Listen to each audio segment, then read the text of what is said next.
Hey, what's going on, everyone? This is Sawcruhteez Streamz, and I am your host, Sawcruhteez. Today is Monday afternoon, and I sure appreciate everybody for tuning in today. See that we've already got a couple of tips, so I sure appreciate that from God's Cop. Thank you very much. You're the man. Hello to everybody else who is hanging out. I see Fabric King is in the chat. Good to see you as always. Fabric King will be joining us. I guess he recently is looking at considering the financial summit in Bali. I think he's going to be joining us there, so that will be very exciting for anybody who is in attendance. I'm definitely looking forward to seeing you there, and was wanting to make sure that I didn't provide any information that you didn't want out there, but hopefully that's okay. So yeah, let's see, Business of Vintage and Marcus, and certainly appreciate you guys for tuning in. It looks like we've got a good time for a show coming up, and we've got some definite action in the markets with the price trying to make a move out of a range that we've kind of been stuck in, and we definitely will get some head fakes and stutter steps and that sort of thing, some traps and, all that good stuff that tends to happen right before big moves occur. And we might be kind of seeing some of that in the last 24 hours or so. So we'll definitely go ahead and dig into some charts. I do have a hard stop today here in about 50 minutes, so we won't be going too long, and hopefully that'll give us plenty of time to cover what we are wanting to see. We will go ahead and start with the 4-hour charts, and of course I need to clean it up just a little bit. As usual, I've been looking at a lot of stuff, even zooming into some really short time frames to kind of get an idea of what is going on. So let's just go ahead and, as usual, pull up a clean chart. That should be a good one. All right. So definitely seeing some significant signs of weakness, that's for sure. Potential new channel that has been developing. So I will definitely be keeping my eye on something along these lines here. We can either view this movement right here as just some sort of the channel hadn't developed yet, and maybe we could just discount this part entirely, because we do notice that this line has some nice touch points so far. But what I like to do generally, instead of disregarding that, is just drawing a parallel line on top. Just start by making sure that is parallel.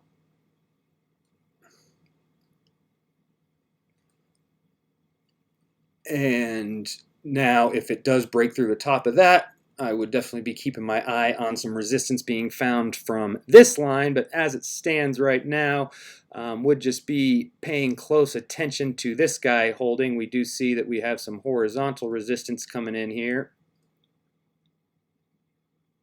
like so.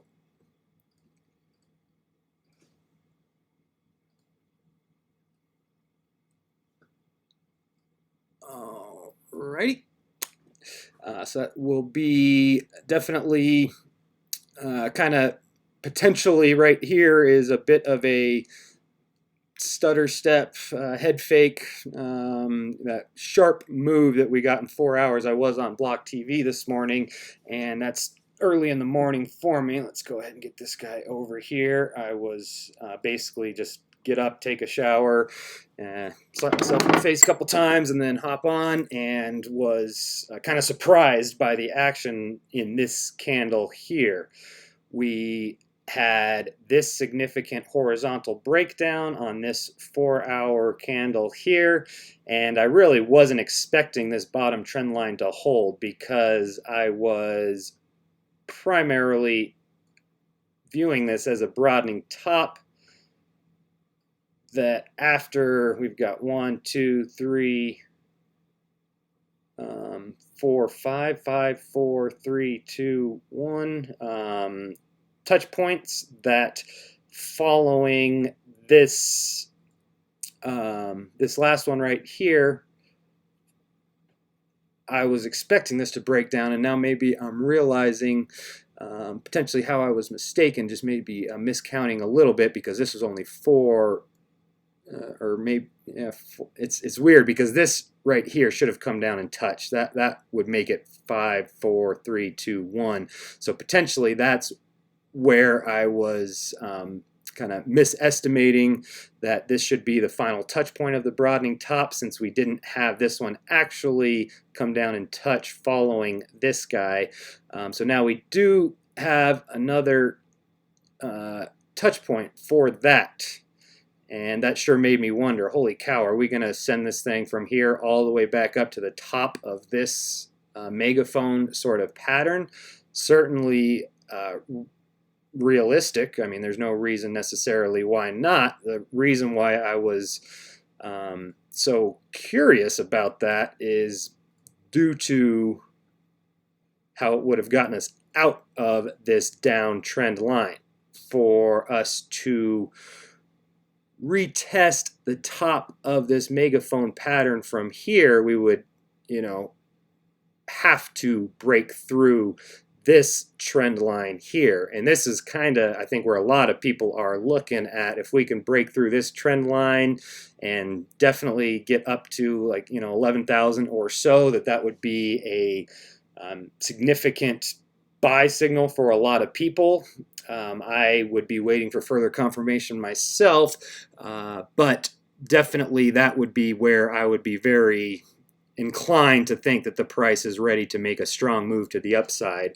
But then seeing that potentially we could have something along these lines where it's like you break out of the downtrend line and then just bang your head right into that next touch point of this megaphone pattern, which could go something along these lines.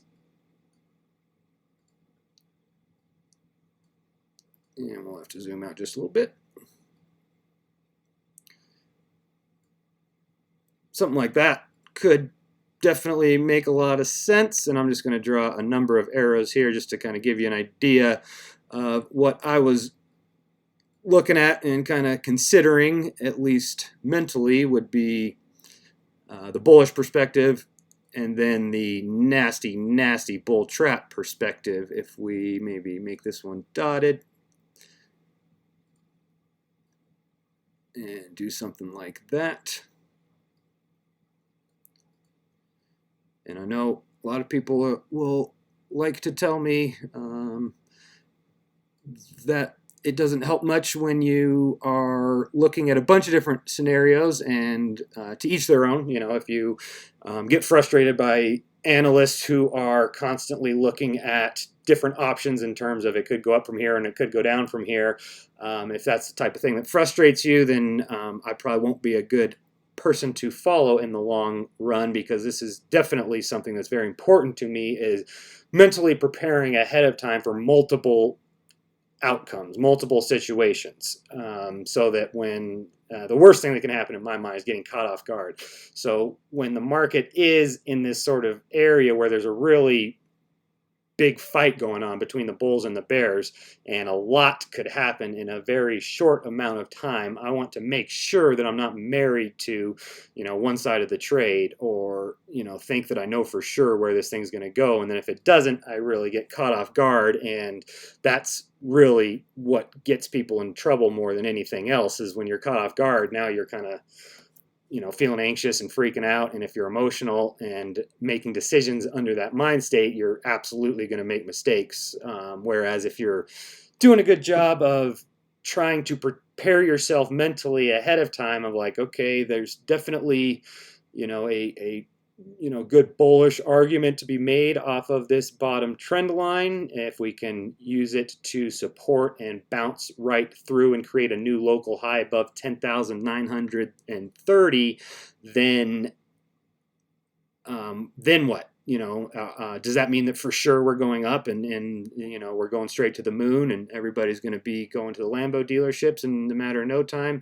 Or is there, another situation where that could just be a really, really nasty trap where you break out of the downtrend line but find resistance from the top of this megaphone pattern, throw back down, to the bottom of this range, come back up to retest, and then go down to kind of where I've been expecting this thing to head over the last month or two.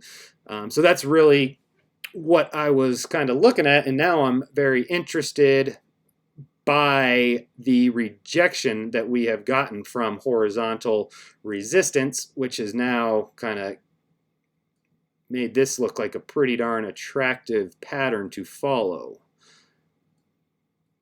So if we do break above 10,600, these are the arrows that I am going to be paying most close attention to. Sure, something else could happen. We break above and then, resist this trend line again, or we could just like break above but still kind of range. Many things can happen, but preparing myself for kind of the extreme situations where one's a really, really bad bull trap and the other one is a really, big move to the upside, kind of preparing myself for the extremes. Now I feel prepared for anything in the middle. And for sure, I'm not always completely prepared, and I definitely get caught off guard at times, no matter how much I try to prepare myself. But that's just kind of how I like to do it, is start with the most extremes and then use that to just mentally be ready for anything in between. And now what I am definitely looking at is some horizontals breaking down and a potential trend starting. I mean, if we're starting to get some lower highs and lower lows, that's a good sign that potentially a trend is starting. So we did make a lower low here, and instead of continuing to the top of the megaphone pattern, we made a lower high here. So we've got lower low, lower high. Interesting. But still, and that's where I kind of was surprised, and I will say I was just a little bit caught off guard this morning when I saw us kind of breaking down last night. I thought maybe we'd pause, maybe we'd have a little bit of a stutter step or something. I wasn't expecting, a big engulfing candle that engulfed 1, 2, 3, 4, 5 candles and had a strong close. There's a little wick up there, but that's definitely a strong close. So when I woke up to this action right here, it was definitely making me wonder what in the heck I didn't do a good job of preparing myself for. So that's when I made sure to look at things from multiple angles to try to see, okay, well, what are the most likely outcomes from here? And the two extremes that I just pointed out aren't necessarily the most likely, but they are going to give me a good foundation to kind of build off of. And now it's, kind of looking a little bit suspect, specifically if we can break down the low of this candle here. Notice how we did have a wick that tried to push us back up, but we failed to close above this horizontal, and now we failed to get above that even on a wicking basis for this candle, and we're starting to move down. We can go ahead and draw in a couple more horizontals that we see basically coming off of these wicks. We do see that there is some support here at 10,240 or so. So it'll be interesting to see if potentially support is found here and we do something along these lines to go ahead and retest the top of the channel. I'm not really thinking that would happen. I think that a retest of the bottom end of the channel would be most likely from here, just based on how we just tested the top after testing the bottom. So now it makes sense that we go back to test the bottom before testing the top again. That's basically what, you know, channels do and trends do, is they lower lows and then lower high. We do see that that is a lower high from here, and then, you know, lower low, lower high. That is what you know, channels and trends will do before really, you know, you wouldn't expect a test of a low, test of a high, and then a retest of a high after a higher low. When that happens, you're kind of starting to wonder, is this thing going to go ahead and break? And you start to look for like an inverse head and shoulders type of pattern. Too early to be thinking about that. And I really do think that this 10,300 is a pretty significant area, more so than we're just seeing on this kind of short time frame. So let's go ahead and zoom out and see if I have reason to believe that 10,300 is a very important number. And let's go back to right in here. Yeah, it looks like, I would say, you notice how we've got, we kind of consolidate right here, make this very bullish continuation pattern, and then this blow off top sort of action finds support right here. Support here, we do break it down but instantly pop back up, so we could definitely use this for another horizontal. And notice how that has been definitely important. But let's get back to looking at the current price range. So we, you know, fell below, came back, established another area of support, came back above. Here we didn't really find support until getting below 10,000.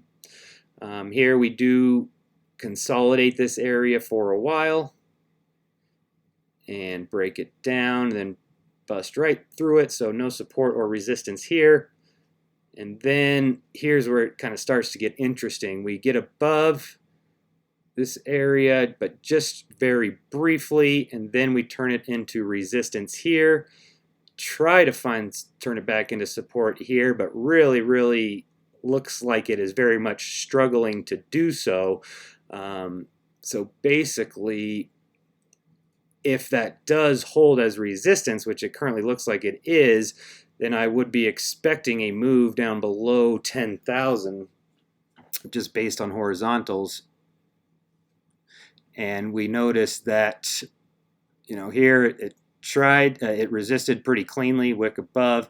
Here we try to get above.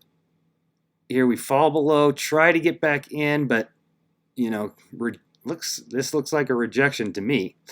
You know, falling below, creating a lower high, now creating a lower low, and now throwing back to retest that, and it has rejected it pretty soundly over the last 12 hours or so, and it's like definitely a pretty wide range of resistance here, but we can see that this is a very important area, and when we did resist this area last time, we fell down to 9,300, so that could potentially give us some information.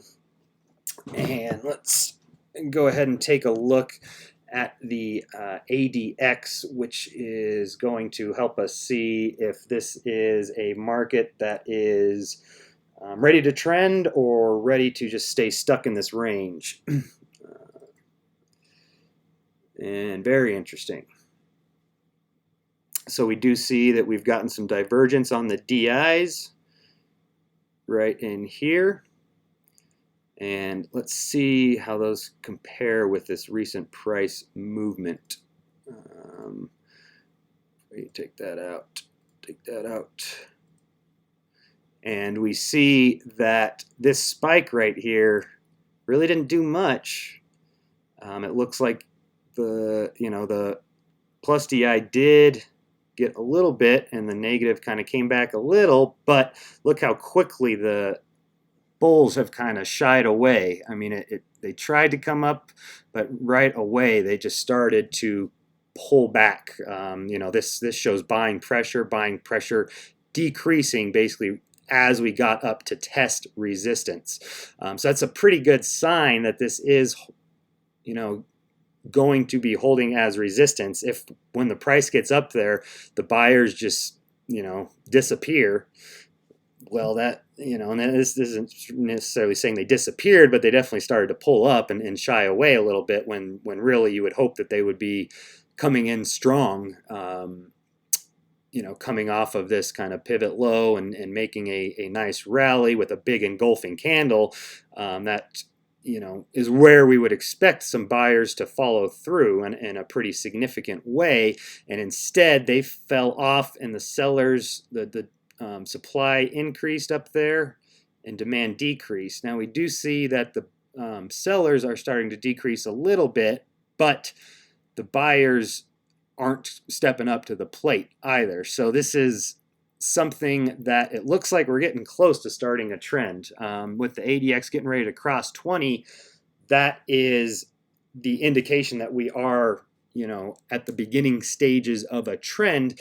But when we're at the beginning stages of a trend, it's very, like a lot of people will use 25 instead of 20. And that's an idea that I really like, because it's something that can be important, is to let a trend prove itself, opposed to just seeing the first signs of a potential new trend and jumping on board. We don't need to do that. We don't need the first 20%. We don't need the first 10% of the move, and we don't need the last 10%. We're just trying to get, about 80% of that move. So let's, it's a good idea when you're seeing the first signs of a trend to wait to let that prove itself a little bit, understanding that if it really is the first stages of a trend and it does, make a significant move that proves itself, well, it's not going to get itself into oversold territory very quickly, or overbought if these were kind of inverse.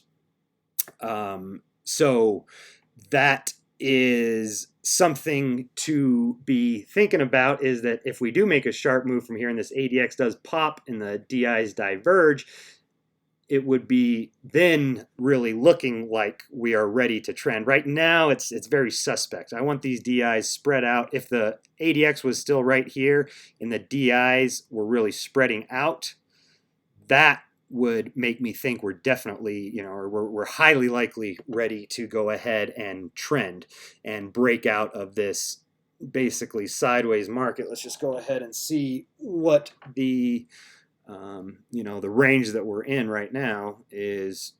Pretty easy to define just through a couple horizontals.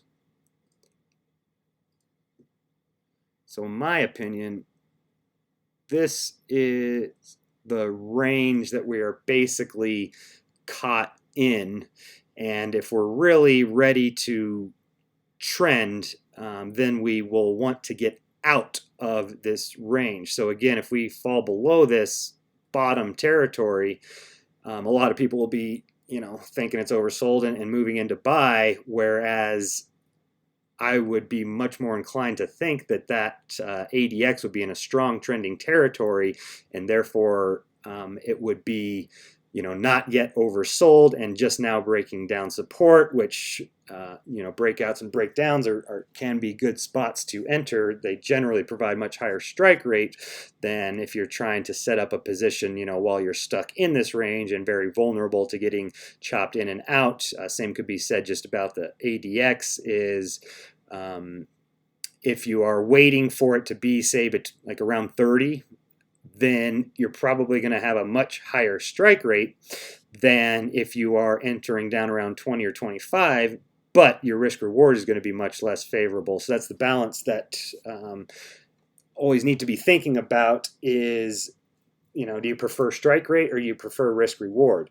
And I'm the type of, person who is convinced that you can find the ideal balance between risk reward and strike rate, because I like both, right? And I definitely prefer out of the two risk reward, but if I can, find areas that provide good risk reward and, better than average strike rate, or on the right side of the spectrum, that's really what I'm always thinking about, and that's my goal. And that's the systems that I trade, that I've developed myself, are all based around that idea of how can we maximize this risk reward, and also maximize the strike rate as well.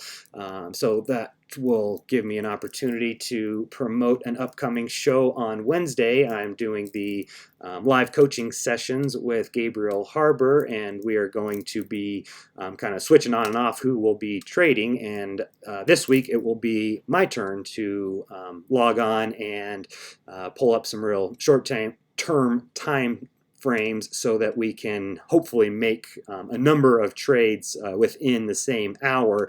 And I really think that will be a great way for you guys to learn. If you're learning how to trade, watching somebody trade right there in front of your eyes, that's the best way to learn as far as I'm concerned. So I'll be doing that myself to kind of show how I go about it, and I'll also be letting Gabriel go, so I can just kind of critique and provide him some coaching. And I will be sharing one of my strategies that I've put together that I kind of touched on last week, but haven't really gotten too into depth about, and that is the Sawcruhteez, is what I like to call it. It's the TD sequential combined with the parabolic SAR, and it's a really good sort of combination between risk reward and strike rate as far as I'm concerned. So right here, we could improve our strike rate by waiting for the DIs to diverge and for the ADX to cross 20, or we could potentially improve our risk reward by just going ahead and entering when this crosses 20, seeing that buying pressure really isn't stepping up to the plate, and sellers aren't too enthusiastic, but that may change if some major support breaks down, or whatever the case may be. And that's where we definitely can look to some other indicators to see what they're telling us. And the parabolic SAR is bearish on the 4-hour. I'm going to go ahead and zoom out to the daily. I like checking the SAR and the ADX on the daily as well. So the daily sure is not showing signs that we are ready to trend, and that is very important. Not only is it below 20, it's still moving down, and the DIs are converging. So this is highly indicative of a market that is going to be stuck in a range. So continuing with the theme at the top of the show, what would that look like if the daily ADX is correct? Maybe something along the lines of this. We'll have to make that even smaller. And then, so right when you range, you just go sideways. It's pretty, there's not a whole lot to a range. It's just you're stuck. If you break down, it's generally a fake breakdown, unless and this one's pretty nasty right here, because you have the ADX crossing 20 right here, showing that, okay, we just broke down a boundary, ADX is crossing to confirm. But this is a very good illustration of kind of what I was just talking about. Notice how as we're crossing, sellers are losing interest and buyers are starting to step up to the plate. So we are crossing 20, but we're, that's just the first sign of a trend. The DIs do have a good divergence, but the sellers are losing interest at these prices and the buyers are gaining interest at these prices.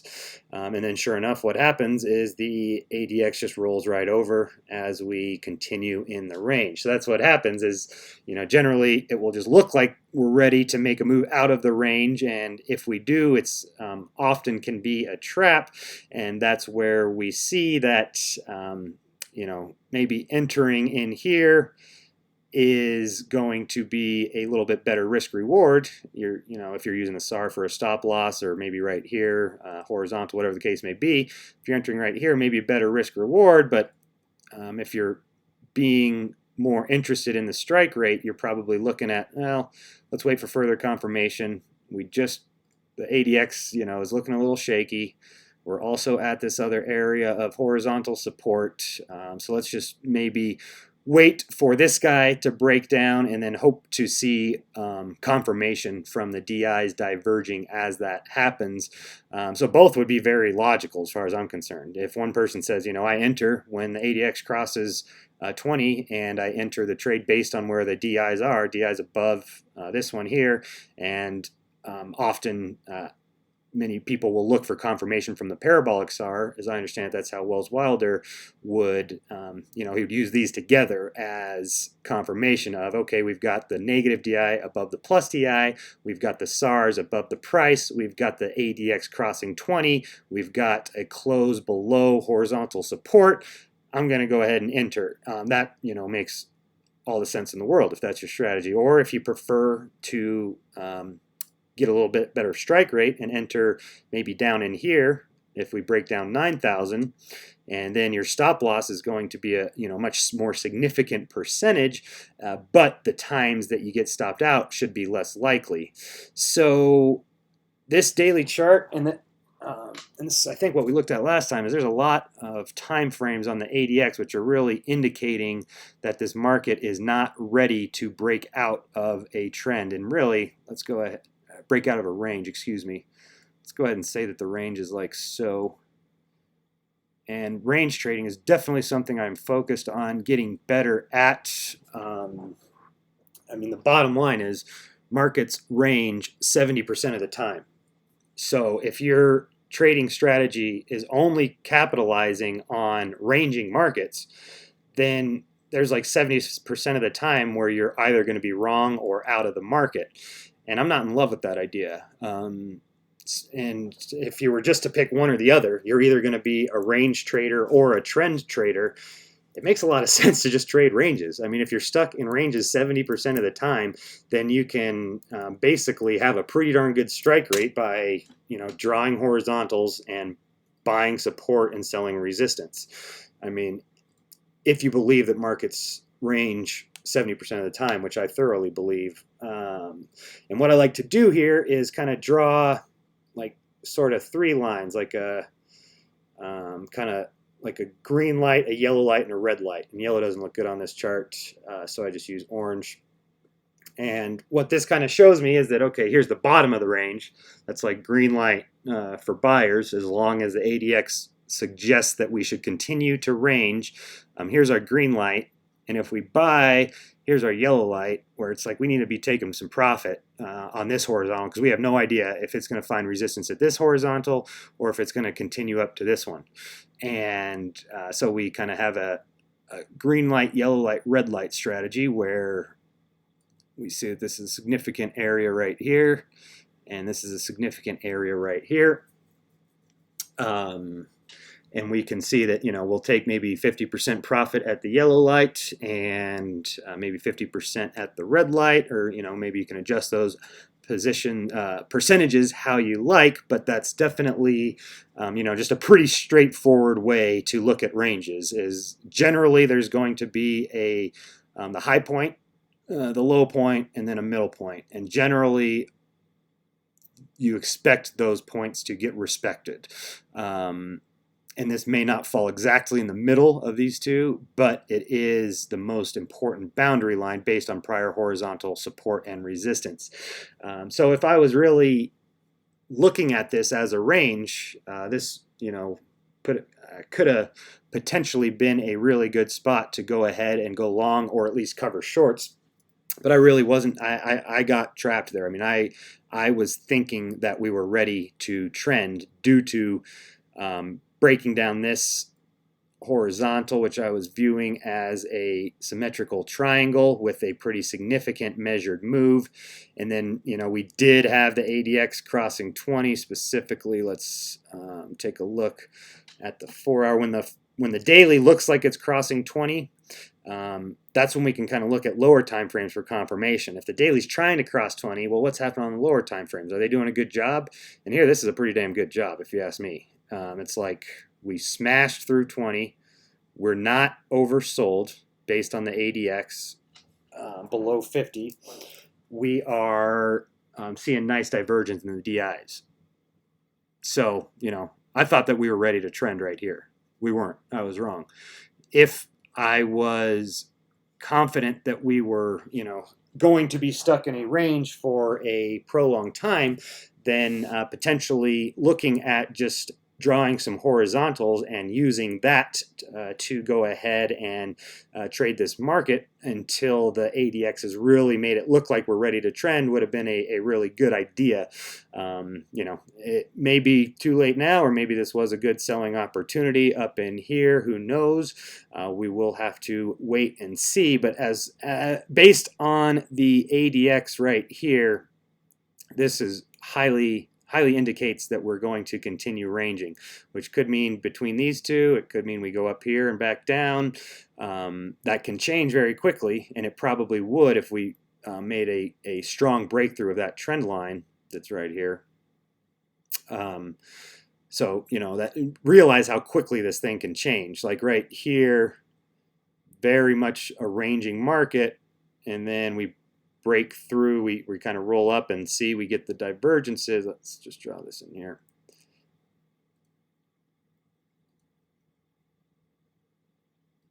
So it looks like we're breaking through, and we see that the selling pressure dwindles and the buying pressure increases as this rolls up and crosses 20. And then that, look at that. A lot of people may be, this is a really good example of like, well, man, I wish I would have bought support, bought this dip back here.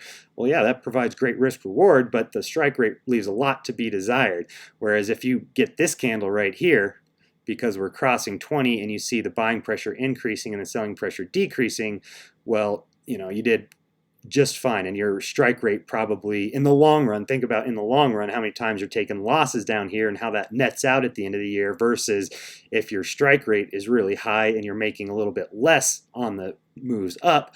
These are the things that I'm always thinking about. Okay, so yeah, seeing this moving down definitely, and these coming together, says that we are stuck, and therefore, I am going to expect support to come in. If we do fall, we could even have definitely 2 yellow lights. Seeing that basically this is an important area of horizontal as well. And what I think of is basically anywhere inside these orange lines is like fair market value. This is fairly priced Bitcoin when we're inside of these lines. When we get below here into the green light territory, that's where we're oversold. And then when we get above this one here, that's where we're overbought. So definitely we'll be watching this 4-hour closely to see if it can cross 20 and get some divergence out of these DIs. But the thing is it could do that on the 4-hour and only indicate that we're going to trend down to, if we move down to 9,400, that's what, a 7% move or something. Like that's a significant move. And the 4-hour ADX, that could be all the trend that it needs to consider that, yeah, that was a trend. We just moved, a significant amount. Whereas the daily could stay just as confident in a range continuing, even though this does break through and we get divergences. That's where if we do come down into this territory in here, like the green light zone, then we will absolutely be looking for the daily ADX to see if it is still moving down or if it's starting to bottom and get some divergence. Okay, we got about 15 minutes left. And let's just see if there's any questions.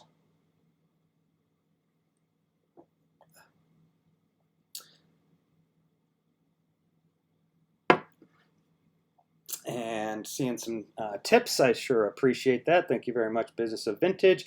Look at Tyler's 8-day chart. It's interesting. Yeah, definitely we'll take a look at that. Also, I don't know if Agartha is watching the new channel, but I remember that he was actually the one that brought that to people's attention. I believe Tyler started looking at it because somebody else noticed a 9, and I remember Agartha showing me that 9 that was on the 8-day. So Let's go ahead and take a look at this.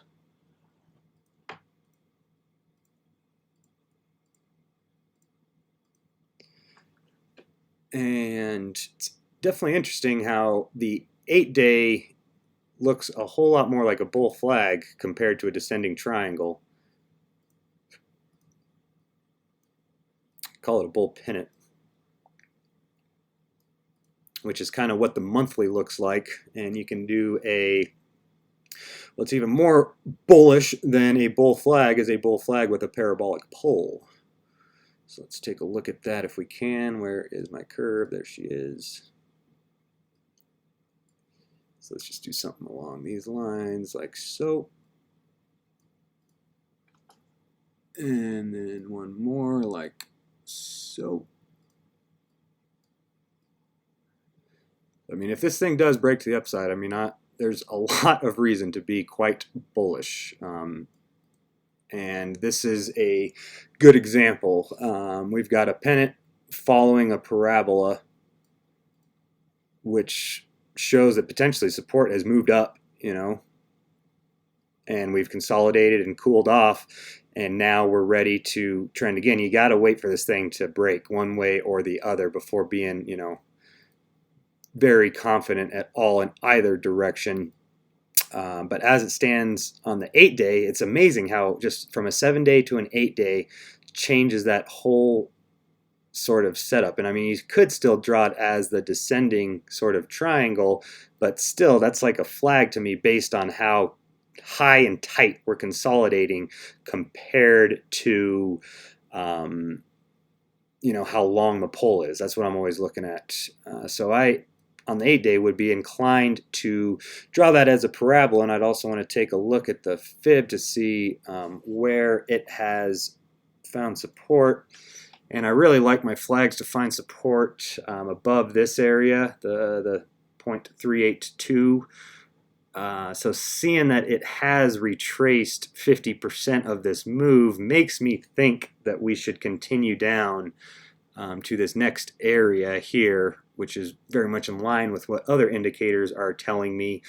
If this support was coming above 0.382, that would definitely make me much more inclined to think that's a flag or a pennant instead of a descending triangle.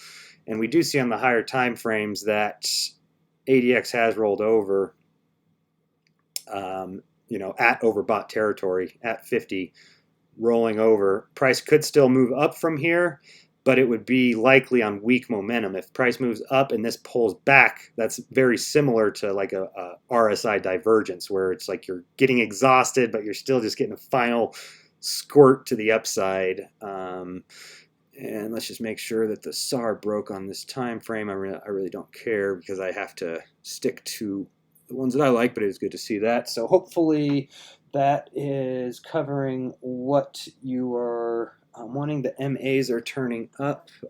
Let's see, about like a 50. Yeah, that's definitely turning up. Let's go ahead and look at like 32.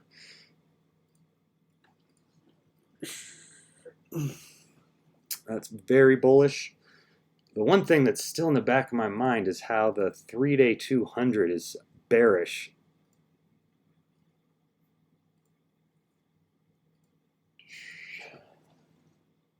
And interesting to see that we're starting to break that down. It looks like there was maybe a 30-day or something that was important. Yeah, let's find that one. Man, it's so hard for me to only do an hour show. I don't know why that is. So yeah, support here, tried to support, breakdown, try to get back above. Now we're back below. Now it's rolling over and resisting that. That's interesting.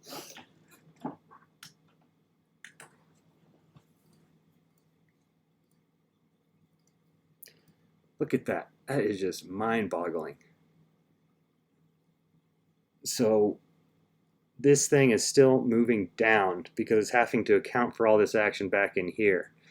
So if you are looking at all the way back to the bear market that started at the beginning of 2018, and you're saying, is this now a bull market? Well, the 3-day 200 MA has just started angling down. I mean, that is just crazy. And when you're above an MA that's angled down, that's very much like being, price being against the moving average crossover. You hear me talk about price above moving averages with a bearish cross being like a magnet. Same thing right here.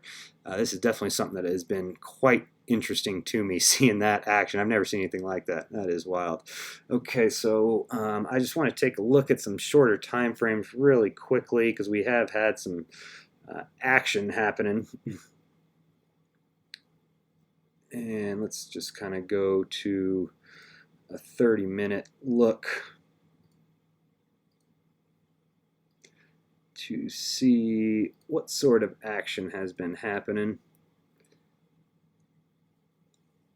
And it looked like we were trying to move down and break down this support here at the 10-200 area, and we have since sharply reversed. I mean, this is a pretty sharp reversal here. Two strong candles. And it will be interesting to see if we get this sort of like big W type of pattern. What's going to let me draw? That'll be interesting to watch. We see that we pretty much got a double bottom. If we break through here, then you would basically be looking at targeting the top of this W. I would pull it up at this bear trend line.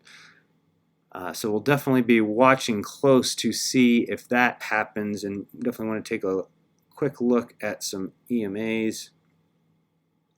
We do see the 30-minute is fully bearish, and that 50 acted as perfect resistance on that last little juke to the upside. Seeing resistance from the 50 and then a double bottom makes me think we'll retest the 200.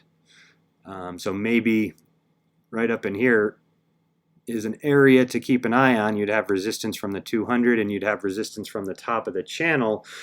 Let's take a look at like an hourly to see how those MAs are looking. Ooh, that's important. Might we be pulling up and into a death cross?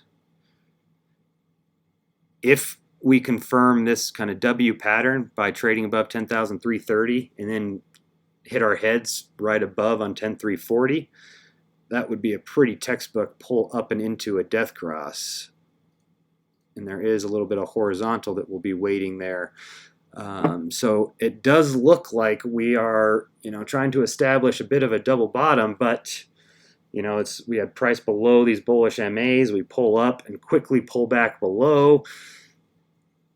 That to me looks like we're, wanting to get some sort of this action right here has all been a result of getting too far below these moving averages with a bullish crossover, with a significant spread. That would have made me think that definitely we are ready to, come back up and retest these moving averages, or at least go sideways. And now that we got above and quickly back below, and the 50 has continued moving down, it sure looks like that could be ready for a death cross, which would make me think that it's going to be hard to get above 10,400. And if it does, maybe for only a short amount of time. So with the last 4 minutes, let's take a look at Ethereum. ETH/USD is probably just going to be the exact same as Bitcoin, so we're just going to look at ETH BTC because it's definitely at an interesting spot. Okay. Yeah, we want that. We want this to be 100.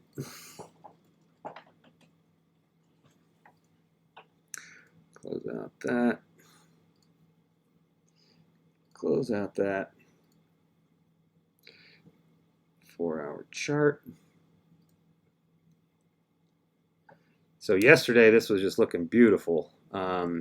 We have been keeping a close eye. Gosh dang it. Let's do that. Been keeping a close eye on this 100 MA, EMA, which has been really doing a great job of identifying support and resistance. This right here was just looking so beautiful. we're resisting, get a Bill Williams fractal. I mean, that really looked like it was ready to make a move to the downside, and instead it popped right up. And now the question is, was this just a trap? Because this was a very obvious stop loss for a lot of people. And whenever it's looking this good, that's where I'm starting to worry about how good this has to be looking to like too many people, right? And it's just too obvious to put this stop loss right here. So it seems, you know, highly likely that we at least get a wick above, or at least somewhat likely. And that's what I'm wondering now is this consolidating above these EMAs while they posture for a bullish crossover, or was this just a simple trap that stopped out these tight stops? Because these are, you know, reversal candles. We've got the shooting star, doji, hanging man. Let's throw on HA candles. Yeah, I mean, this was just so perfect. Doji, color flip, lower low, boom. I didn't get stopped out. You know, I'm waiting for moving average crossovers, but I would have much preferred that this down into my favor. So what are you going to do? And we'll be watching close. I like seeing this wick on the bottom right here, right? Now we watch for color flip. And with the last couple minutes, we'll just go to ETHUSD very quickly. Man, my charts just have so much lines on them. ETHUSD. Here's a new exchange. Let's try that one.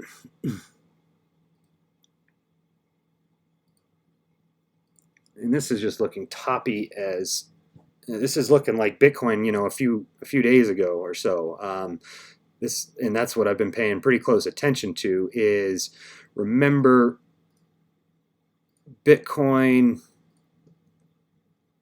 right here, and let's just pull these up side by side and then we will call it a day. So what I want you to keep an eye on